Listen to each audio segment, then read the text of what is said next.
All right, everybody, we're going to go ahead and get everything started here. We do apologize for the delay.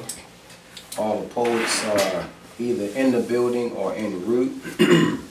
We're going to go ahead and get things started off here with one of Facebook's own. A lot of you do know who she is, a very, very powerful sister.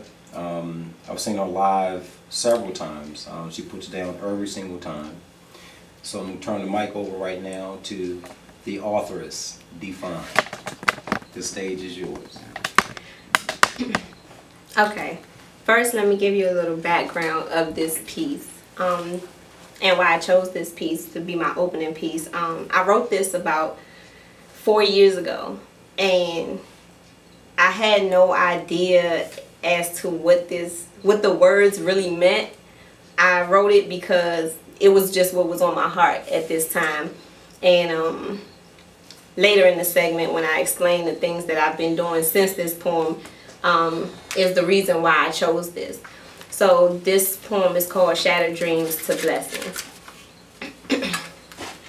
26 years of shattered dreams, held back by lies, lack of support and fears. The devil's playground, controlling my thoughts. It's kind of fucked up, the shit that I sought to ease my mind and soothe my soul. A ticking time bomb, bitch back up before I lose control. Frustrated, irritated, wondering why life was so damn complicated. Feeling nominated to fail. Every day on the news I'm haunted by racist ass politicians, child molestation, and more black men being carted off to jail. And when the teacher asks when I grow up what I like to be, I think for a moment and simply say free. You see, in my mind, success wasn't a choice and my house wasn't a home after the divorce. So see, all around me, my mind had consumed the daily trash dump, confused. My mental had been abused, and when opportunity knocked, I ran and refused. Afraid that I'd again stare failure in the face, I'd puff on some herb that took me to a more familiar place, telling me some real shit that was more like the truth. Like, how you gonna make it out the ghetto? You couldn't even graduate from school. I mean, a GED was cool, but it wasn't the same. So each and every time I relinquished my pen and retract from this game.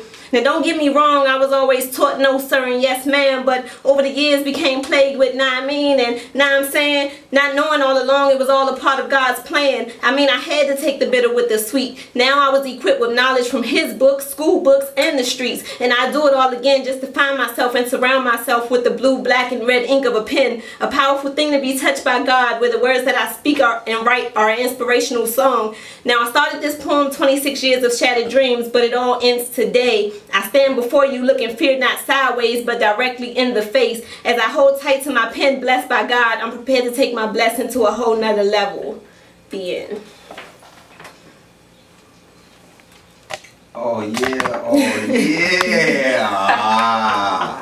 As always, the author is Defyne, putting it down, as always. Beautiful. Excellently written. So, very good. So you want me to? Yeah, if you're ready. If you have your other one ready. Oh no, I wasn't gonna go in it. I was just gonna explain. So since that point in time in my life, I have done several events, poetry events. A few years ago, I did the well, actually, right after this, I published my first autobiography, Growing Pains, which you guys know about, and then I went on to doing an open mic for some time down on 9th and U Street Northwest, and even more currently I'm doing a children's series, the Defyne Purpose series, which is a Christian based series for young ladies ages 7 to 12 years old, and we deal with different topics. There's 5 books to a series, and they deal with different real life issues from a communication standpoint, a coping standpoint, a culture standpoint, etiquette, and education. So again, I say back when I was 26, I had no idea that this poem was actually going to be the focal point of where I am today. So that's why I chose that as my first piece to jump off. Makes sense. Very, very powerful. That makes sense. I like that. Definitely. The author is Defyne. Thank you. Please stay tuned, everybody. The authors will return later on in the show to bless us with yet another, I'm sure, powerful and moving piece from her repertoire. Again, thank you for that delivery. We're going to keep it moving This young lady and I go back, wow, to big wheels and Legos. This is Miss Raina, Green, another one of Facebook's own, here to bring it to you, all the way from Richmond, my hometown. Her mom and my mom are very good friends for many years. So again, she's known me very well for very long years. So don't ask her nothing about me. Well, we're gonna go ahead and keep the show moving. Turn it over to Miss Raina Green. The stage is yours. Thank you, Mr. Craig. My piece is called Silent Rage. We pretend, or at least it seems, that all is alright between you and me. All through the years, I thought I had finally released all of my angers and strife from my past life. Coming home brought about so much. I never knew how much angst, discontent, and resentment that still clung to my very soul.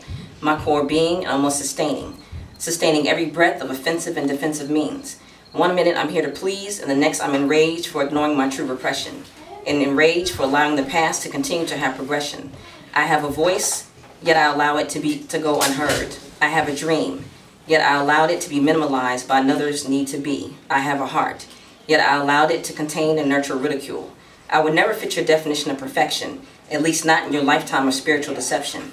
My spiritual peace, perhaps, will come soon after your spiritual surrender, although I have hopes for my release long before that chapter. My willingness to participate perhaps is just so innate, like the antelope who's born on his feet. They're able to run for survival the way I learned to deceive, to pretend there was love and perfect harmony in every word of reprieve. And now those words of correction are like an open-handed slap of disrespect. Yet another closed door opened again, reminding me of my rage stored so deeply and neatly within, waiting to be unearthed like an old Egyptian pharaoh. I've been living this curse, and it's time for me to let go. The key inside of me to open the doors, to unleash all that has been buried deep within my soul. I no longer want this discontented love-hate relationship. For if I love you, I cannot love me. For if I hate you, I hate me. So I choose just me. Wow. Somebody was holding back a little bit. I posted a poem myself on Facebook, I don't know, 2 months ago or so, and I appreciate the feedback that I got from Miss Raina. Very much feedback that I got from her, and to hear what she just wrote, wow. Kudos to you. That was powerful. Thank you. Very moving. That would do that. I like that. I'm still getting it in here, so I'm still hearing it. It's a delay, so I'm still hearing it.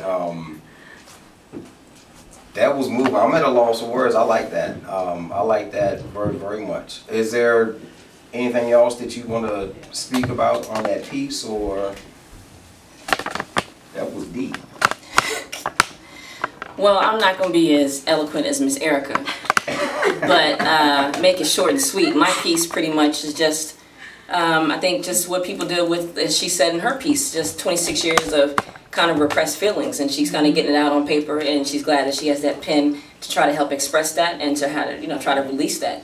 And it's just, I guess, life. You kind of live and learn, and as you said in some of your pieces, parents tell you live and learn, and you do live and learn. And some things you find, sometimes you don't realize how much you have buried so deep until something triggers it. It's like something you see, something you hear, maybe somebody you see that reminds you of someone else. Maybe it's a certain set of words, and then it kind of hits you like, hold up, wait a minute, you never even knew it was there. Right. And then all of a sudden, it's been so neatly packaged with a little bow on it, and all of a sudden somebody come out from the left side, and you go, hey, then you feel like you just been blindsided, and you're like, hold up, what's that about? And the next thing you're doing, you're like, okay, what is that feeling? What am I feeling? And it can almost be like a tidal wave, when the ocean comes in, you feel the current kind of pull through, and you feel like it's pulling you in. Okay. It almost seems like it's overwhelming, and you have no choice but to write it, because if you continue to hold on to it, it will pull you in. So you got to find some kind of way to release it. Understood. Wow. Okay. Nice. All right. We're going to go ahead and take a few here, return you guys back to the music. When we get back, we're also going to open the floor up for our topic of discussion, which is our interracial relationships. Want to give a shout out to my big sis who just popped in here to the studio. My big little sister. She's finally accepted that over the years. Better for her and I both. And I also want to give a shout out to Miss Muff Robin Gary, all the way from Richmond. Another one here from Richmond. Thank you for the love, the support, and we'll be back with you guys in a few minutes. Thank you.